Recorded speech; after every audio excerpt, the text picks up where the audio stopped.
Hey folks, and welcome back to the channel. Today I'm taking a look at an interview of The Warning by Tidal in February of 2022. Now this is not the Tidal documentary that a lot of people have seen and heard about, the Tidal Rising. This is actually a separate interview that took place 2 weeks before that documentary came out. So this is from February 2nd, Groundhog Day of 2022. I thought it would be interesting to take a look. It's about 17 minutes long.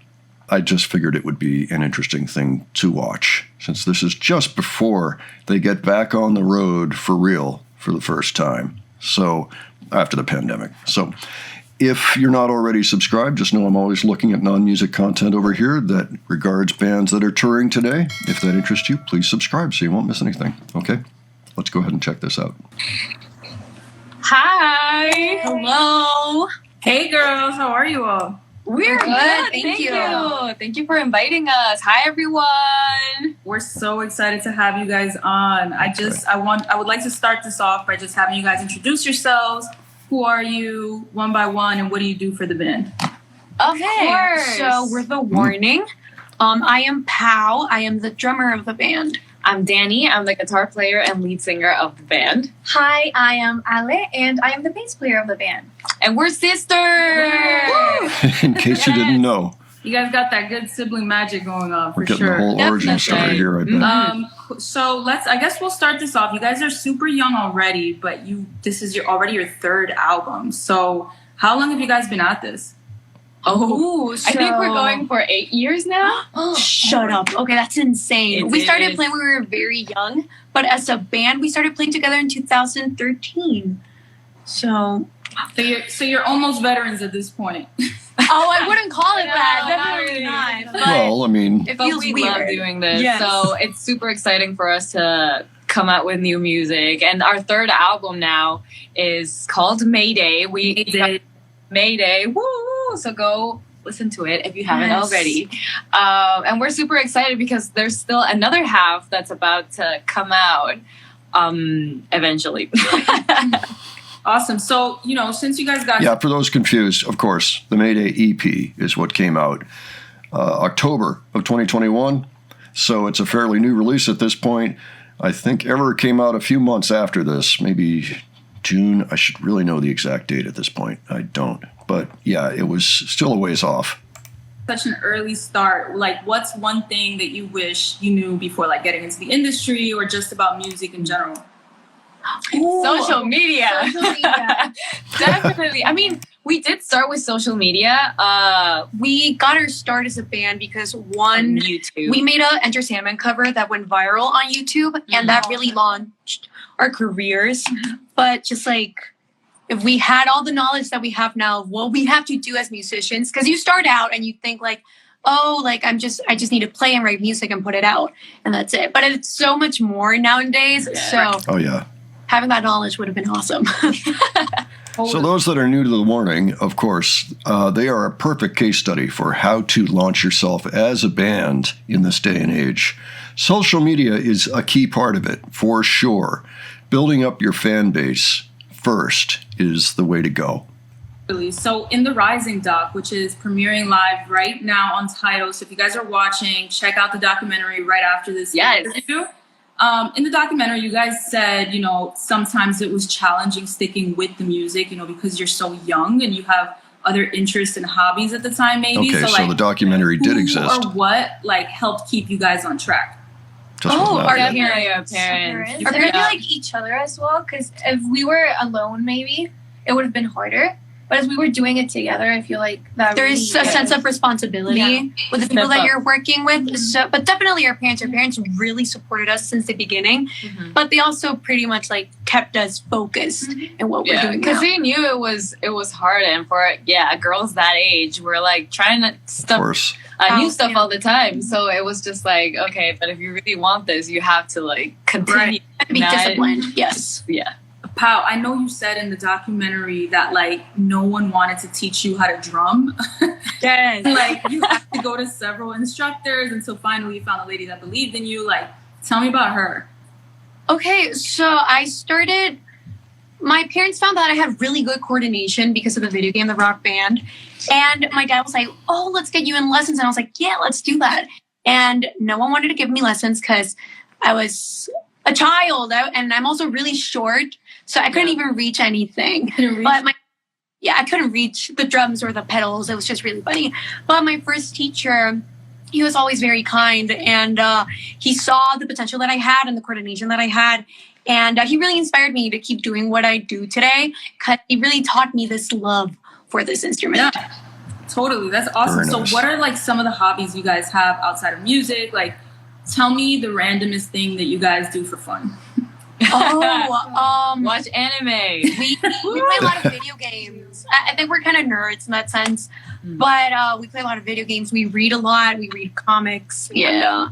But it's mostly still within like a creative realm or within music. My pandemic hobby has been, our pandemic has been diamond painting. That's probably one of the randomest thing ever. Yeah. Wait, what is it? Painting of what? Diamond painting. It's like it's like color by the number kind of thing, but with you little gems. yeah. Plastic gems. It's therapeutic, right? It is. Yes. Therapeutic. I like crocheting, which is fun. I love it's awesome, but it's really weird. weird. Like I stop playing the drums and I need to relax, and it's like let's crochet. Yeah, there's so much energy that goes into everything that you guys are doing on stage. So like in the I mean, there's nothing against crocheting. It is an excellent skill to have, but I'm trying to picture how many drummers, when they're just trying to relax, are doing crocheting. It's that disconnect. So nothing against that particular hobby. documentary, you guys said you still love Rock Band and video games. Like, what was your favorite song to perform on the video game? I'll let you guys.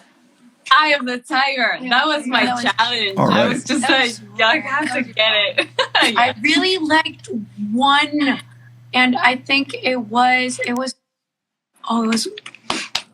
Sing it. I don't remember. It had something to do with like a bath. It was Bath water. Yeah, I think It's that Bath Water by, I forgot the name of the band. No. What's it called? You can Google it. Thank you. Yes. I think yours. Well, I didn't have it like a favorite song. No doubt. Bath water. Oh, yes. Okay. I was great really group. young, so I couldn't even play. But I remember Eye of the Tiger a lot because I was. So you just had like a great time, like following your sister's lead. And it was clapping. Yes.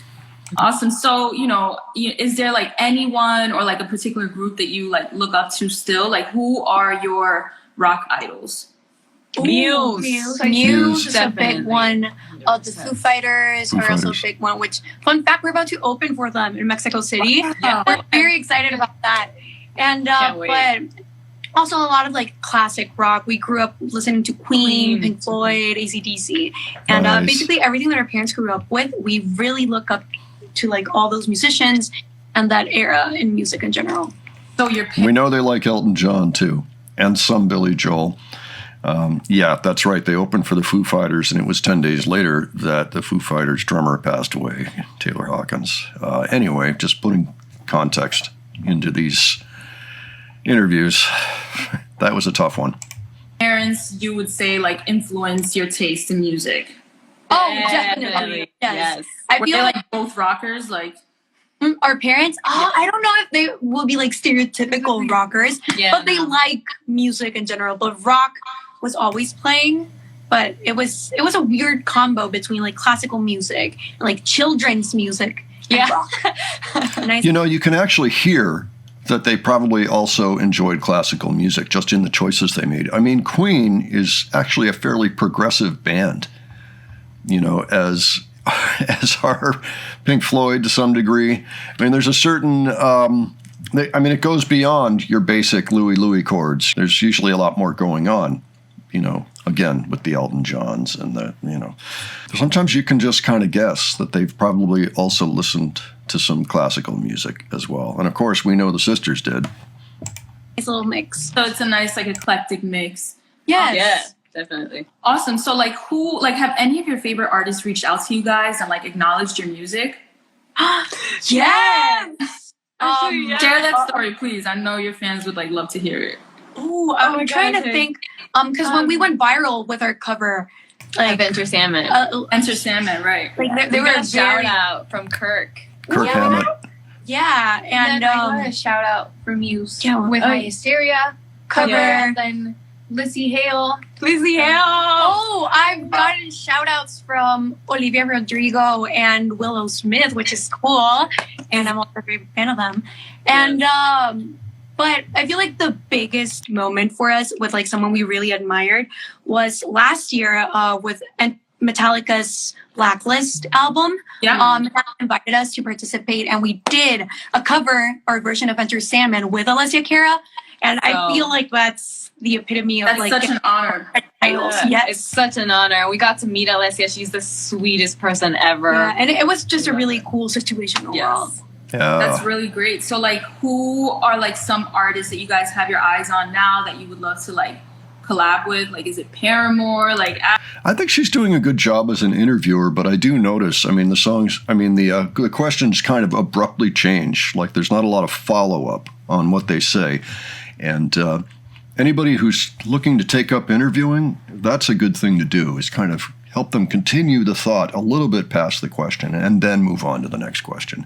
Avril, like which one of those artists?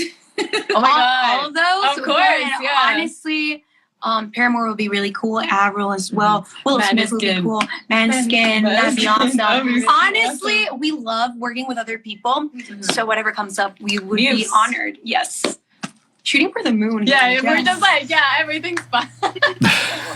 We're hoping So you know, your we're hoping that'll happen with Baby Metal soon as well.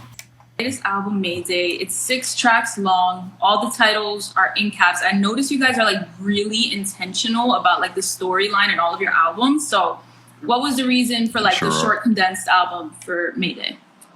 Ooh, Well. so Mayday is like this kind of outlook on society today, and we as a generation, what we're seeing.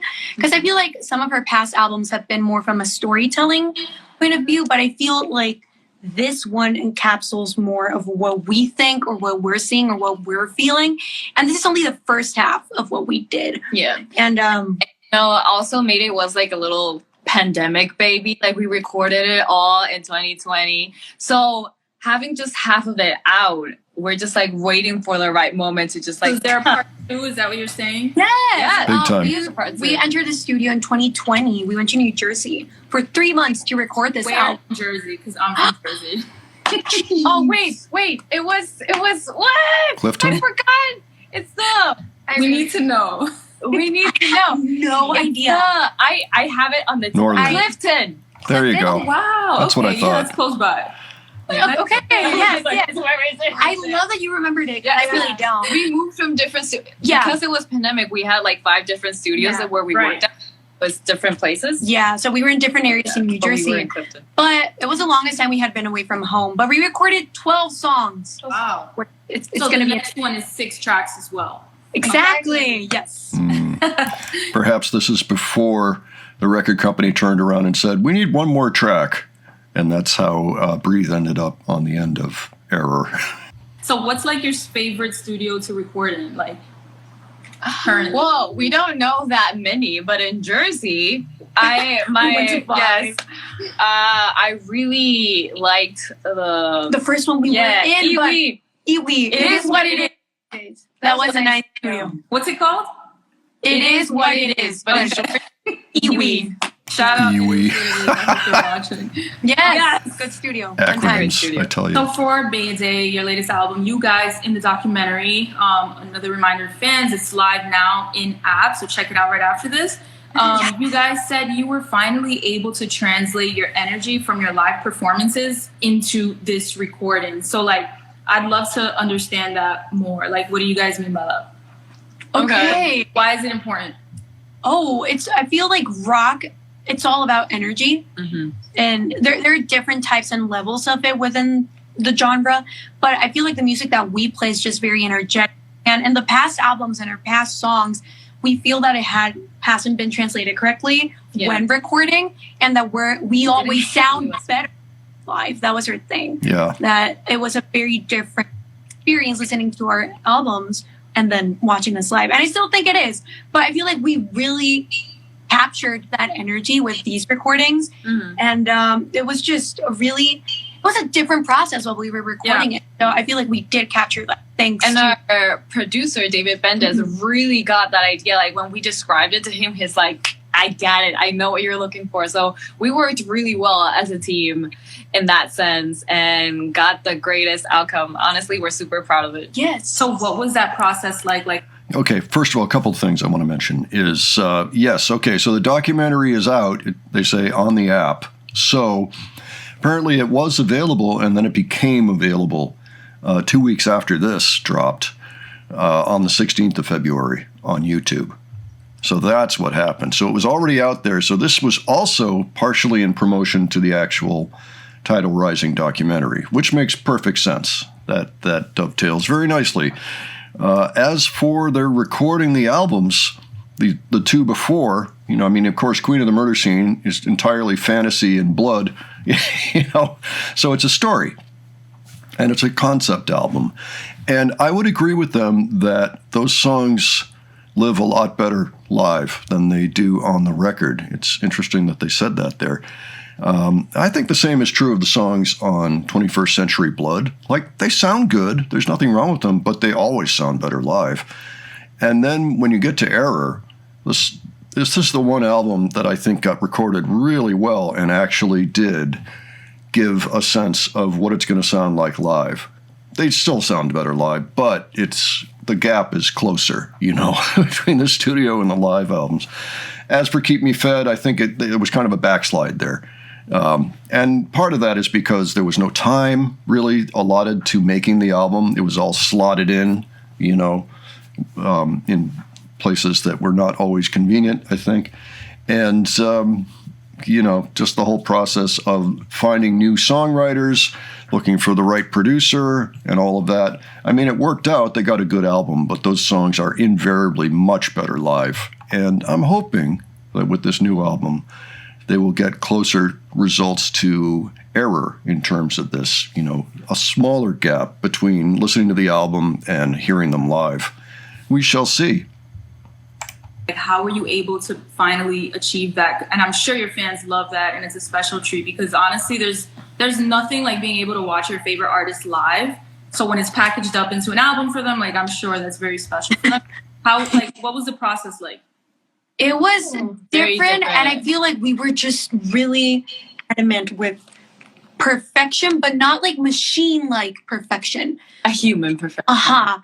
And just really focused on getting all these emotions captured within our instruments. I remember when I was playing the drums, and maybe I was really on time and everything was perfect, but David was like, you know what? It doesn't feel human. You're not grooving with anything. So he would grab a guitar. Gotta have the groove. And just plug it in while I was recording. And he would step into the room with me while I was recording our song, and he would be playing a different song. Like different chords, different everything. Like if you're at a festival and the other stage is over there. Exactly. And it was so confusing. But I was focused on grooving with David, not with exactly what I was playing. And it worked. It was he did that with all of us. Like sometimes he would play with me as well. And he really got the best performance out of all of us. Yeah. And I feel like you could really hear that. He got us relaxed enough for us to do our thing comfortably. Exactly. That's special. So, yeah. Okay, guys, before we head out of here, I would love to take a few questions from your fans. So maybe if anyone wants to drop in the one thing you guys are burning to know about The Warning. Ooh. Shoot. What is this is your chance. I know. You'll get all the tea. Oh, see, she should have asked at the front of the interview so she'd have all the questions already. Dun-dun-dun-dun. Better late than never.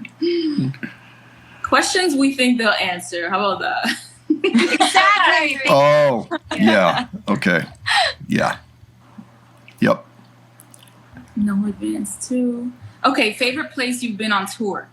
Ooh, Argentina. At the same time, Argentina. Yes. Argentina was really fun. Really fun. It was our longest tour, and it was basically our last tour. Oh yeah. It was in 2019, in November, and it was our first time there. It was amazing. What's Argentina like? Is it fun? Is it just because of the energy of the crowd? Why? The energy was the insane. crowd As Mexicans, we're very used to the passionate Mexican crowd. And I never really thought that any other like public would top that. But Argentina was just insane. Like I couldn't believe it.